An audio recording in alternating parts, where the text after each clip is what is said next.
Assalamualaikum, salam sejahtera. Anda sedang menyaksikan saya Idrus Al-Ghazi dan channel YouTube saya. Dan hari ini sebenarnya minggu lepas aku sangat busy. Aku ada banyak program. Aku ada program hari kesihatan, aku ada handle HIV test dekat pusat aku ada buat ada edukasi bersama ADK dengan OKP di daerah Ulangan. Dan aku pun telah pergi ke Teluk Intan untuk orang kata menziarah, orang kata kategori keluarga angkat lah. Sebab aku menemani seorang kawan aku kan, berjumpa dengan keluarga dia, ini keluarga angkat aku sendiri di Teluk Intan. Alhamdulillah sekali ni berjalan dengan baik. Walau bagaimanapun aku tak sempat nak buat konten. Sebab kan aku tak buat konten tu, rupa-rupanya ramai pula orang mesej aku, ada teks aku, tanya macam-macam soalan berkenaan dengan dunia penagihan ni. Jadi aku dah classifiedkan diorang, soalan-soalan diorang ni daripada 77 hingga 78 soalan aku rasa. Aku dapat 10 soalan yang utama yang aku boleh jawab. Okey, jadi sebelum aku jawab ni, aku akan justify dulu. Aku cuba jawab dengan seikhlas mungkin. Walau bagaimanapun dia kena ada macam sikit boundary sikit. Sebab orang kena faham, aku masih ada mak ayah, aku masih ada ahli keluarga, aku masih ada orang-orang yang aku sayang. Jadi dekat sini aku kena jaga privacy diorang juga. Aku cuba menjawab sebaik mungkin supaya semua pihak dapat mendengar, kata belajar sesuatu daripada aku dengan baik. Sebab kesal lah kan family aku dah pernah buat silap. And then lagi aku nak menjawab soalan ni, kalau terrelate dengan kisah aku, is unfair kan untuk orang judge keluarga aku. Jadi aku rasa aku cuba jawab dengan ikhlas mungkin. Okay? So, soalan pertama yang aku dapat adalah, ramai tanya kat sini, ada tak rawatan alternatif untuk masalah penagihan dadah? Okey, aku jawab Untuk soalan ini, ada tak rawatan alternatif yang lain? Jawapannya, ada, selain pada pusat pemulihan ada. Tapi korang kena faham, sebab ramai tanya kat aku, cikgu, ada tak ubat-ubatan herba atau ubat-ubatan daripada doktor yang boleh merawat penagihan dadah anak saya ataupun ahli keluarga saya ini? Jawapannya sebenarnya ubat tak ada lagi tau, doktor tak ada bagi lagi. Tapi rawatan alternatif ada some bagi rawatan herba untuk menghilangkan detox semua orang kata penagihan diorang kan. Tapi kalau kau tanya soalan aku, sebenarnya untuk aku bukan saintifik ke, untuk aku lebih prefer rawatan dalam pusat. Kerana sebab dalam pusat we talk about penagihan. Kalau engkau ubah penagihan kita ada penagihan porno, kita ada penagihan dadah, penagihan alkohol, kita ada penagihan game, judi dan sebagainya lagi. Kita punya masalah bukan sekadar dadah sahaja tau. Kita kena, the main things yang kita perlu lawan adalah, kita kena cure adalah penagihan. Kalau engkau boleh lawan penagihan dadah, tapi engkau tukar benda lain untuk jadikan sebagai substitute, dia akan membuatkan orang itu bergantung pada benda lain. Sebab aku tengok dekat sini, contoh kawan aku lain, apabila mereka jadi staff, apabila mereka satu fasa, mereka dapat handphone, mereka tidak ada lagi masalah penagihan dadah, tapi mereka ada masalah penagihan dengan phone pula. Jadi benda itu tidak menyelesaikan masalah juga, tapi ia memerlukan masa untuk diubah. Mereka perlu belajar untuk mengawal benda-benda ini. Jadi kau kena faham untuk alternatif ni macam mana. Alternatif yang macam mana? Kalau dari segi medical, aku sebenarnya ada benda tu ada, tetapi tidak, kalau untuk akulah, aku tak berapa suka, sebab dia hanya menggantikan penagihan aku kepada benda yang lain. Okey, itu soalan pertama. Jawab Okey, dadah mana yang jadi favourite dan kenapa? Untuk kes aku bukan kategori koktail. Koktail adalah orang yang mencuba semua jenis dadah. Tapi untuk kategori aku sebenarnya favourite, aku pernah lah cuba ketamine, aku pernah cuba ecstasy, aku pernah cuba benda-benda lain. Tetapi kalau ikutkan favourite aku is methamphetamine syabu.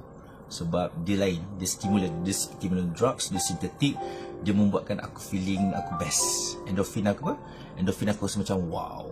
Tapi sebenarnya tak pun, kau kena ingat bila kita ambil benda-benda macam tu, ATS, aku tak suka satu benda je bila ambil dadah-dadah ni.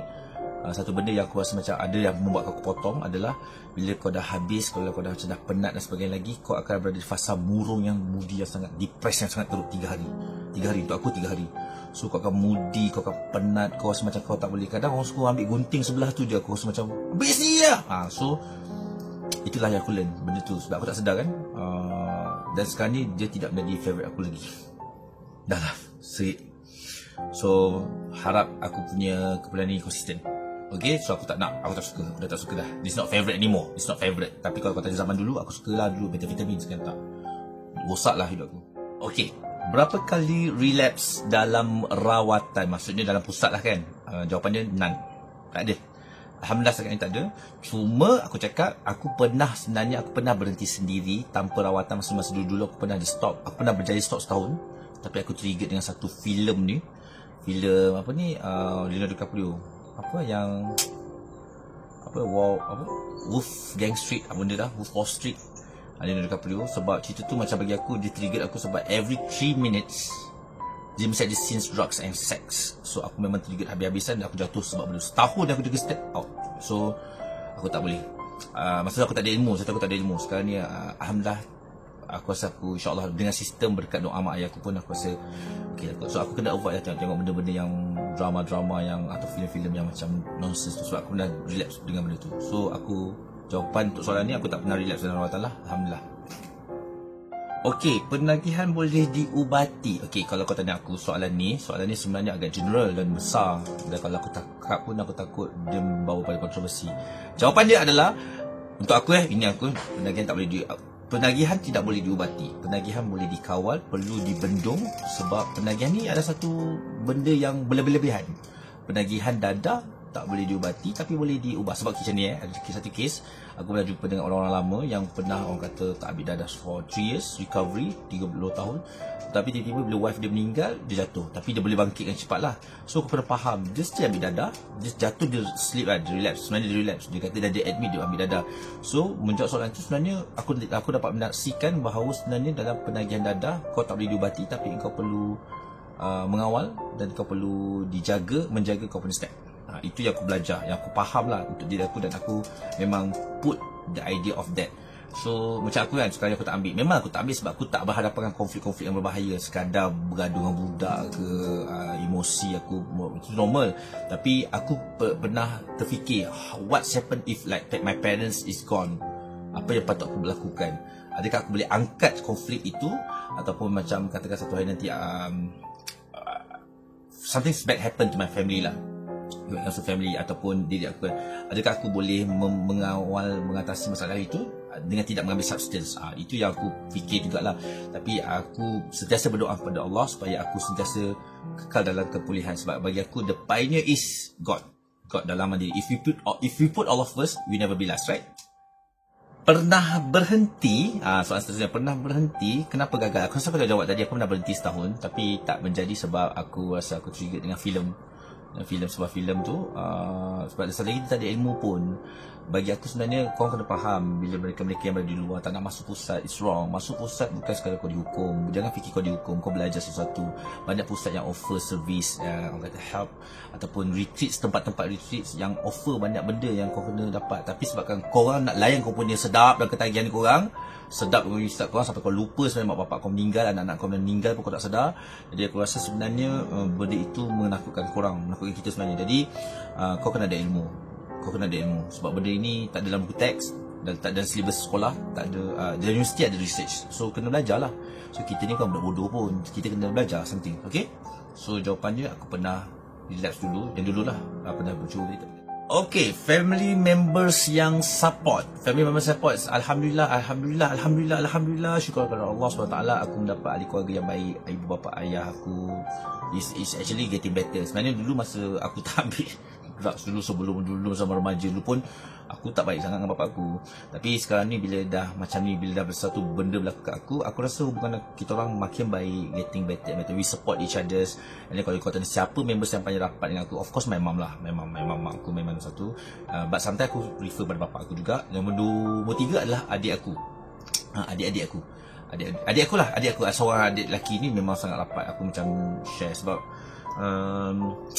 aku anak sulung kan. So diorang ni memberi satu, kadang-kadang ada benda yang aku tak terfikir yang diorang pernah cakap. Kadang-kadang dia macam, you are my hero bang. So macam benda-benda tu motivasi aku kata, kadang-kadang. Dan adik aku soalnya dah kahwin. So bila dah kahwin tu macam buat aku rasa macam I proud with him. Aku bangga. Dan aku nak jadi macam sebab aku tak nak anak-anak buah aku memandang aku sebagai the worst pakcik ever. Aku nak macam I want to make them proud. Even though aku pernah ada story ni, at least dia kata, my pakcik at least dia orang yang hebat. So I want to make them proud. Itulah yang aku punya ultimate goal sekarang. I want to make my family proud sikit. Okey, normal statement yang selalu aku dapat. Okey, aku tak pernah dapat apa-apa normal statement, tetapi aku ada prasangka yang sangat menakutkan. Sebenarnya sampai sekarang, okey, honestly, kepada mungkin ada family members saya tengok aku nak justify kat sini. Kenapa kadang-kadang aku tak jumpa korang, aku tak nak jumpa korang sebab aku choosy and picky. Sebab aku learn from the culture yang ada kat sini. Sebab aku tak nak korang first, korang bila aku jumpa, aku pergi rumah family korang, rumah korang, aku ada vibe yang buruk. Maksudnya you talking about me macam si Pola dah mula, si Idrus ni dah penagih kan. So dia akan memberi vibe yang tak best pada waktu itu. Aku pun stress, kau pun cakap benda yang tak best. And then satu lagi, anak-anak korang pun macam Pakcik Idrus tu dah bagus sangat pun. So aku tak nak create that kind of vibe. Sebab tu aku tak pergi rumah korang. Sebab aku bukan putuskan hubungan saudara. Kau kena faham sangat. Sebenarnya admit aku malu. Takkan aku tak malu. Aku duduk pusat, aku ambil masalah sampai aku ada masalah dengan keluarga semua kan. Of course aku malu doh. Tapi kau kena faham, aku berhadapan dengan ni. Aku mencari kekuatan aku untuk face benda-benda macam ni. Aku tak cukup kuat lagi untuk berhadapan dengan vibe tu. Okey, yang pertama. Yang kedua pula, dia ada satu stigma yang sentiasa menghantui aku adalah aku tak nak bila pergi rumah korang, tiba-tiba ada kejadian barang-barang hilang. Orang pertama yang akan dicop adalah ini. Kau faham kadang-kadang benda tu jadi stigma. Aku takut benda tu berlaku. Sebab tu aku avoid jumpa korang. Kalau kau datang rumah aku, jumpa aku lain cerita. Tapi kalau macam ni tak boleh. Satu lagi aku tak nak kedatangan aku membuatkan jenayah dalam keluarga itu berlaku. Contohnya, si Idrus nak datang rumah ni, apa kata kita ambil handphone, kalau hilang pun dia yang kena. So dengan kehadiran aku sebagai orang yang ada background dengan penagihan dada, dia jadikan lesen sebagai jenayah berlaku. So korang faham sebenarnya bukan aku kan tak sayang korang, aku sayang saudara mara aku, saya pakcik-pakcik aku. Tapi aku rasa aku tak cukup kuat. Mungkin ambil masa dan aku harap benda ini membuatkan korang lebih jelas lah. Kalau aku jumpa korang tu maksudnya aku dah kuat lah untuk jumpa korang. Kalau tak, sebenarnya aku malu dan takut. Dan satu lagi aku tak nak, aku dah duduk pusat tau, like almost 2-3 years. Aku dah dihukum, aku dah dibasuh sebagainya lagi. Tapi bila dah keluar jumpa diorang, still dapat nasihat macam, kau kenapa? Aku dah kena nasihat counselling benda tu like 2 tahun lepas kau baru nak cakap. So aku tak nak, aku dah rimas. Aku perlukan tap sekarang ni. Tapi anyway, aku rasa benda tu akan berlaku, insyaAllah. Benda tu akan berlaku. Yang tap-tap ni motivasi aku. Ada saudara-saudara aku yang mesej macam, tak jumpa ke? Aku rasa bukan nak jumpa, so kau faham kot situasi aku. Aku rasa cakap dengan orang ni senang. Okay, thank you. Soalan seterusnya.